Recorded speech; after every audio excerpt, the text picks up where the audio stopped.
The country is well aware of the death of Congressman John Lewis, no doubt the finest symbol of nonviolent struggle and philosophy and tactics, next to Martin Luther King Jr. C.T. Vivian, however, was also within 24 hours of John died. Both are friends and colleagues of mine from 1958. A third person of that same ilk was Joseph Lowery, who died earlier in the year. The point I want to make about this is that they all died.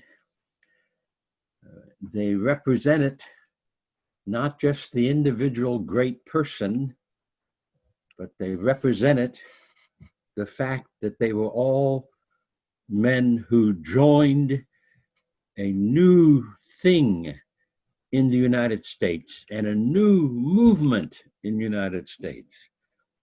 December 1, 1955, Rosa Parks was arrested for not moving out of her seat and allowing a white man to sit down. That launched that weekend the Montgomery bus boycott. It brought to the attention of the nation a 24, 26-year-old man by the name of Martin Luther King Jr., who was elected as the advocate and chairman for the Montgomery Improvement Association. That was the launching of what John Lewis himself called the nonviolent movement of America. This has to be understood. Civil rights movement is the large historical omnibus term launched in 1866 by the Republican Congress, by the 1866 Civil Rights Act that tried to extend birthright, citizens' rights to all Americans born in the United States, all people born in the United States except the Indian. So that's the first place I know of where civil rights is mentioned. That Republican Congress acknowledged out of the Civil War that obviously most USA citizens did not have civil rights. They were excluded. The voting population was relatively small and was relegated mostly to white men who owned a piece of property. Women had no right to vote. Indians, Black people, Hispanic people, Asian people had no right to vote. But what was launched in 1955 was a decision by about approximately 40 to 50,000 Black people that we will not continue to ride on these buses, financing the bus company, giving them jobs and profits when we are mistreated with segregation and with the horrible racism that we got sometimes from white passengers, but all the time from white drivers. We no longer will take the insult that we ride on buses where we cannot have a Negro as a driver or a Negro as a mechanic in the bus company or a Negro as a secretary or support staff in the company. The point I'm wanting to make here is that John Lewis and C.T. Vivian and Joseph Lowery from 1955 or 1958 all were shaped and formed because they fell in place in support of the Montgomery bus boycott and then in support of nonviolent struggle and direct action tactics to tear down the walls of segregation and racism. They were made strong by that movement. I met all of them around 1958-59 when Dr. King urged me to come south, which I did in January of 1958. And I had spent some 10 years studying the philosophies and the tactics of nonviolence in Europe, in the United States, in Africa, in India and Asia, in Latin America and Central America.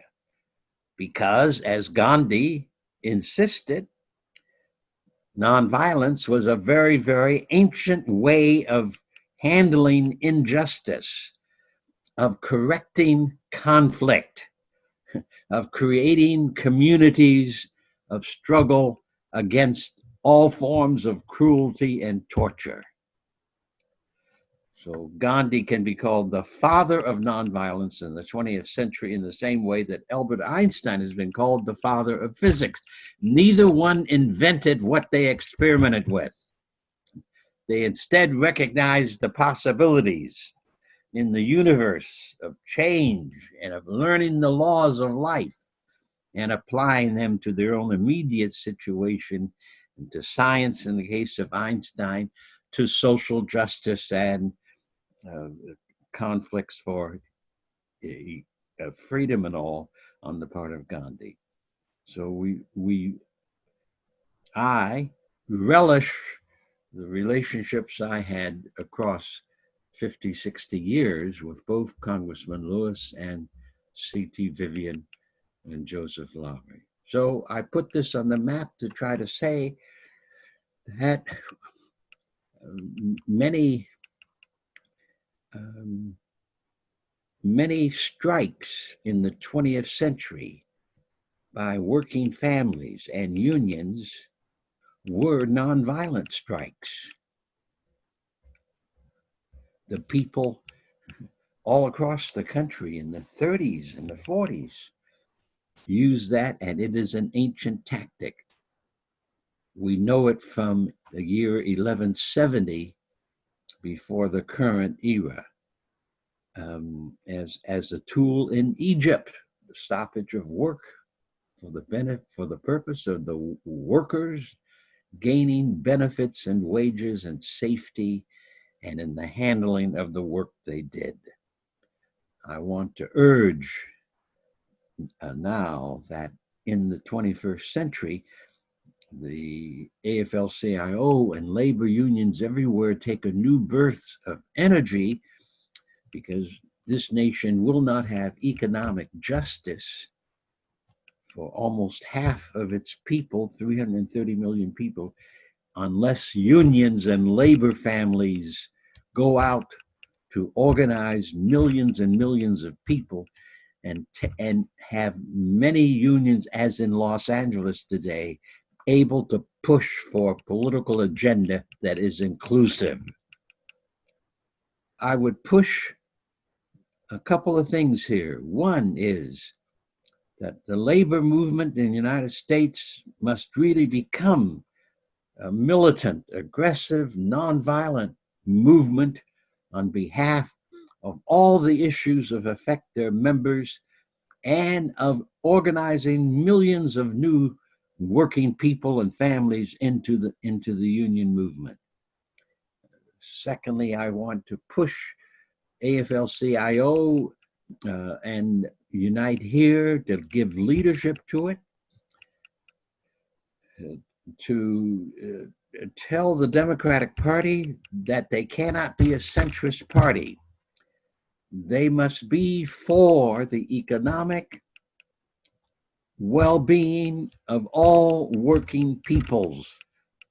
They cannot sit on the fence and pretend we're centrist. They must have a passion that there be no more poverty in the United States, especially no more poverty for families that are working families. Because the truth of the matter is that at least 25% of children who are living in poverty in the United States live in a household where there is at least one adult who works. But the wages are so poor that their work does not benefit them, benefits Wall Street and the banks and the mortgage holders much better than the families themselves. So nonviolent struggle is the way to go forward. And the Democratic Party has not been faithful to its large clientele, labor, people of color, children and young people who need a head start in life from our society. So I want to commend the leadership of Unite Here for their continuing challenging role in revitalizing and waking up the forces for gender and work justice in the United States, and urge them to go forward in every way possible.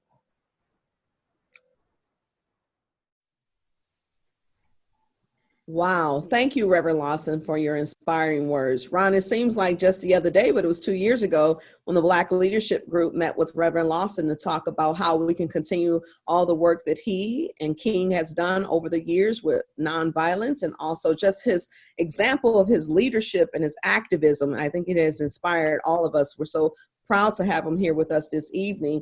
And also, I mean, we should be honored to be carrying on the work that he and King and all and CT Vivian has done. And, it just makes me now more proud more than ever to, have a leader like that in our lives that we can all take an example for and lead in our own way. That was the experience of a lifetime to be in the presence of Reverend Lawson. And just like you say, Nia, it's an experience I can always share with my family and back with my grandchildren, to how important it is to have people in our lives to educate us and to put us in the right place to show that we can exercise our voting rights and our voices moving forward for our future.